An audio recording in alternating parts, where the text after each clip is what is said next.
মৃত্যুর তৃতীয় দিনেও বেগম জিয়াকে শ্রদ্ধা ভরে স্মরণ করছে জাতি। কনকনে শীত উপেক্ষা করে সমাধিতে ফুলেল শ্রদ্ধা জানান বিএনপি সহ বিভিন্ন সংগঠনের সদস্যরা। খালেদা জিয়ার কবর জিয়ারত করেছেন নাতনি জাইমা রহমান সহ পরিবারের সদস্যরাও। রুদ্র রফিকের রিপোর্ট।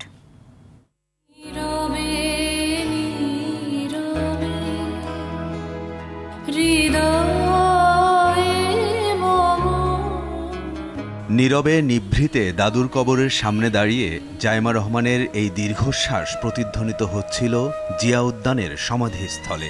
দাদুর সান্নিধ্য পাওয়ার যে আক্ষেপ রয়ে গেল তা নিয়েই অনন্তকালের যাত্রীকে শ্রদ্ধা জানান জিয়া পরিবারের সদস্যরা। কিছুক্ষণ দাঁড়িয়ে স্রষ্টার কাছে ভালোবাসার চাদরে আগলে রাখার আকুতি তাদের।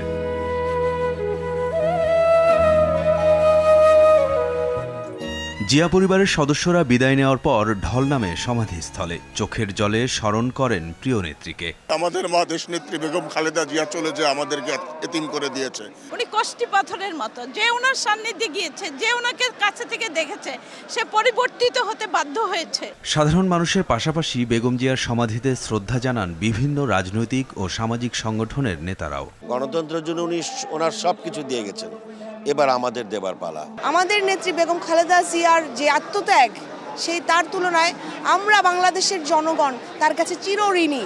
ওনার এই অভাবটা সমগ্র বাংলাদেশ প্রজন্ম থেকে প্রজন্মান্তরে সবসময় কিন্তু উপলব্ধি করবেন। মহান আল্লাহ তাআলা যেন ওনাকে বেহেশতের সর্বোচ্চ স্থান জান্নাতুল ফেরদৌস দান করেন। বেগম জিয়ার মৃত্যুর এই শোককে শক্তিতে রূপান্তরের প্রত্যয় বিএনপি নেতাদের। স্লো পয়জনের মাধ্যমে তাকে হত্যা করা হয়েছে এবং এর দায় শেখ হাসিনা কোনোভাবেই এড়াতে পারবেন না। দেশনেত্রী বেগম খালেদা জিয়ার নীতি আদর্শ, সে আদর্শ অনুসরণ করে আমরা যেন আগামী দিনে এগিয়ে যেতে পারি। সুখী ভালোবাসা কারে কয়, সে কি কেবলই যাতনা। বেগম জিয়া দেশবাসীকে কি পরিমাণ ভালোবাসা দিয়েছেন ইতোমধ্যেই তার প্রমাণ দিয়েছে দেশের লাখো কোটি জনতা। তার রেখে যাওয়া জীবন দর্শন তাকে বাঁচিয়ে রাখবে অনন্তকাল, এমন প্রত্যাশা নেতাকর্মীদের।